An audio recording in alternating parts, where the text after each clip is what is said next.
This mini lesson is on characterization, and it's important to remember that characterization is of the utmost importance. And I like to start off by by saying that in the act of storytelling, and if you think about what storytelling, whether it be a movie or a novel or even a short story or even a play, what it is essentially is sharing the human experience. In one way or another, we are conveying some aspect of the human experience and trying to share it.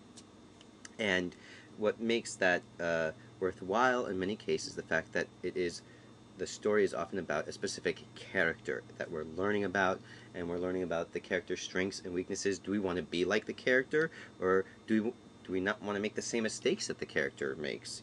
And by relating to these characters, it helps us to understand ourselves and the kind of people we want to be. So characterization is huge, and we do characterization all the time. So let's begin the mini lesson. First, how do we get to know people? How do we judge people? And that's the essence of characterization, is that when you meet someone, you are trying to sum up their character. And we do this all the time. We judge people all the time. And this actually comes very natural. And yet sometimes when you say, well, judge a character in literature, it's like, what do we do? But I'm here to tell you it's actually pretty easy. Because when you judge people, here's what you look at. Appearance. It's the first thing. Okay? First thing we do is we see a person. Before we speak or hear them, we often see them. And the appearance lets us know a lot about them. For example, if a person has, two different color socks on, we might gather that they were probably in a rush this morning, or maybe they're disorganized. If their shirt is untucked and they look sloppy, that tells us something, as opposed to them being in a suit with cufflinks and every button is perfect, and and everything matches and so forth. So appearance can say a lot. Next, they open their mouths and they speak. Now, this really means two things, because we judge not only the way people speak, which means do they use a large vocabulary? Perhaps that means they're educated. But we also judge what people say. Boy, this person always says silly things. This is a silly person. Or this person rarely speaks at all. Maybe this person is shy. Okay. Actions. And there's that famous adage, actions speak louder than words. And in literature, it holds true. We often, really, to understand a character, we look at their actions and what they do.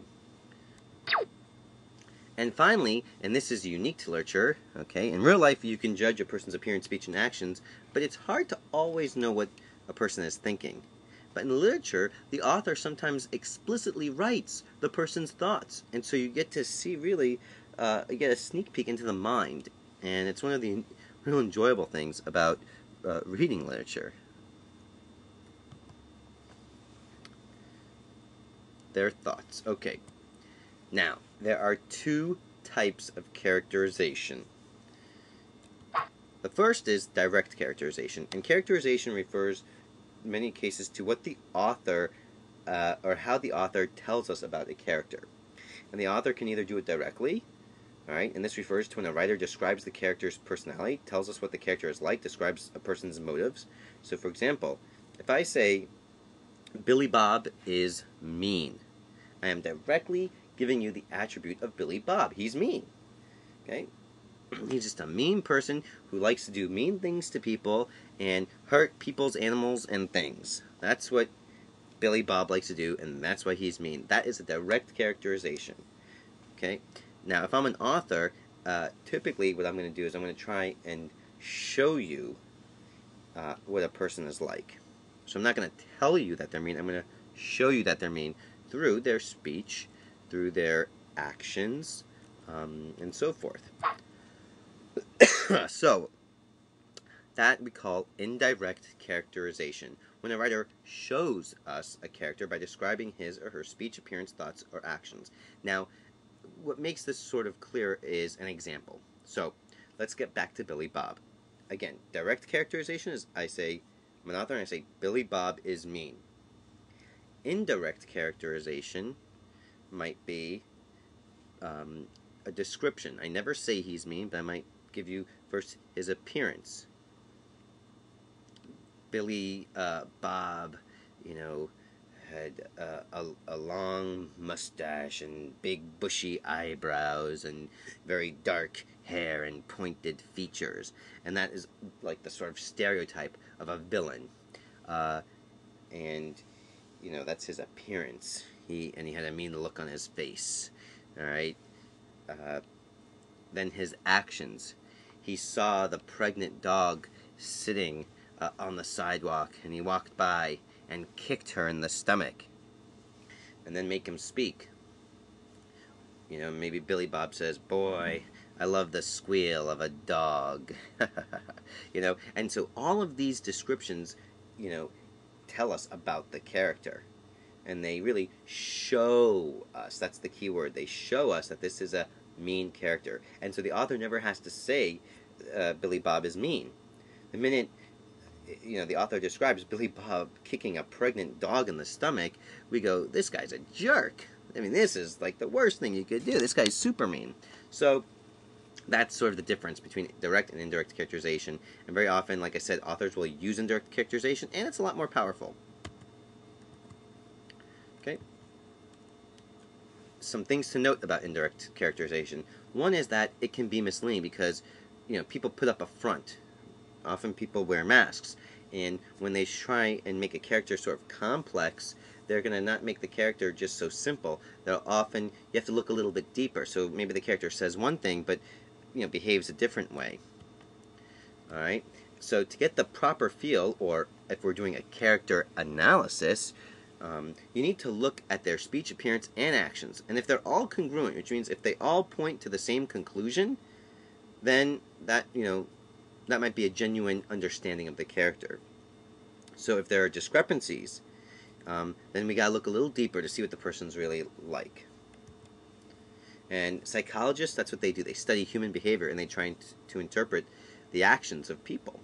And it's the same thing. You're sort of like a psychologist when you approach literature, and you try to understand, why did this character say this? Why did the character do that? And you're examining a character's behavior. And then you create a characterization based on that. Okay. So, appearance. Describe the physical appearance of character. A character's, and I would have you actually write this out. A character's personality is often expressed in his or her physical appearance. So, if you create a character and we were to practice this and we were to be the authors, what does the character smell like? What does the character look like? What does the character sound like? The character smelled like fresh strawberries. The character smelled like eucalyptus and mint.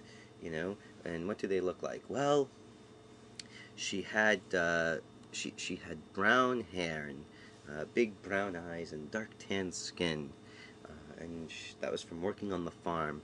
And when she spoke, her voice sounded like it sounded like musical notes were coming out of her. Okay, she had a very melodic way of speaking, and so this might help us to get a picture of a specific character. This type of description. Okay, so let's talk about speech. It often lets us know what a person is thinking, right, or how they are feeling.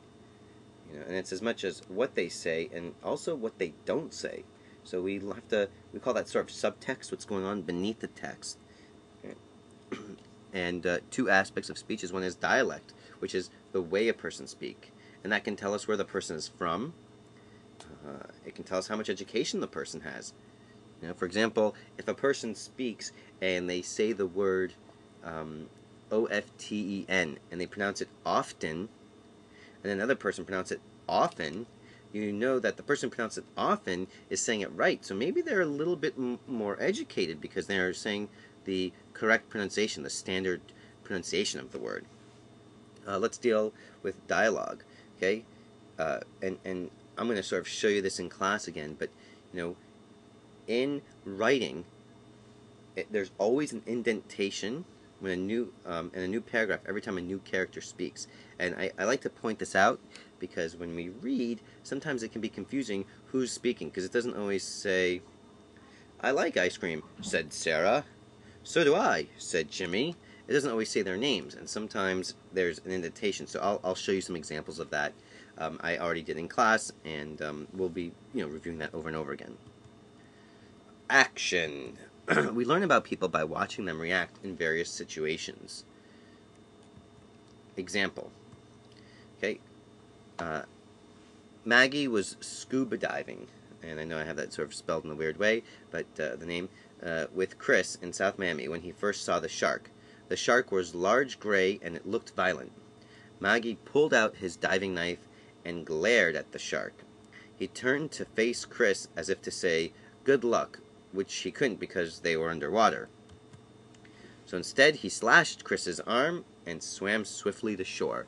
So here's an example, and we learn a lot about Maggie because, what did he do? Instead of trying to be there and help his friend and be loyal, he was completely self-serving and is trying to preserve his own interests. So he slashes his friend in the arm with his knife and swims away while the shark attacks the friend. Okay? That's an example of how we might interpret actions to learn about a person.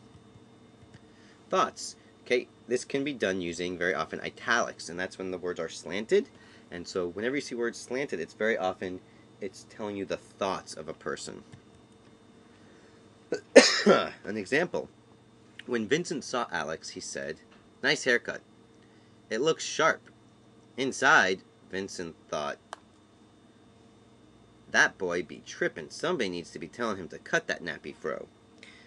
Alex replied, "Thanks, I just got my hair did." And I'm using, again, some sort of funny examples here. Har meaning hair, and that tells you a lot about Alex when he says har.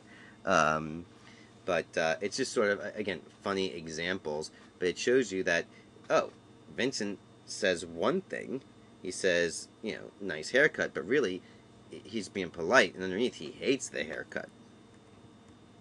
Okay, so what are the characters in the following short story? And this, by the way, is the shortest short story in the world. It was written by Hemingway, and there was actually a challenge given to him if he could write a story in 10 words or less, and he wrote this short story in 6 words. Baby shoes, for sale, never worn. And so think about all the characters that could be in this short story. They're not there. We don't, they don't say anything, but and yet they're implied. Okay. Next thing. In a story, some characters are considered dynamic, while other characters are considered static. And typically, your main character is going to be, and some of your main characters are going to be dynamic. And that means a dynamic character is a character that changes during the story, typically as a result of some sort of event. And a static character is a character that doesn't change. Okay? Typically, it's a minor character, and sometimes that character just helps to move the story along. For example, I know many students have been reading the Percy Jackson and the Olympians series, the Lightning Thief.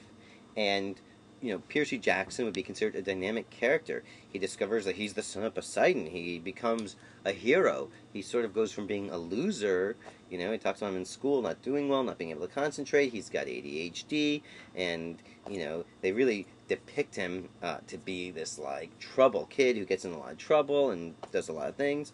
And then he changes and becomes this son of Poseidon, one of the big 3, gods from Greek mythology, and he becomes a hero. Now, a static character in this book would be considered maybe one of the monsters.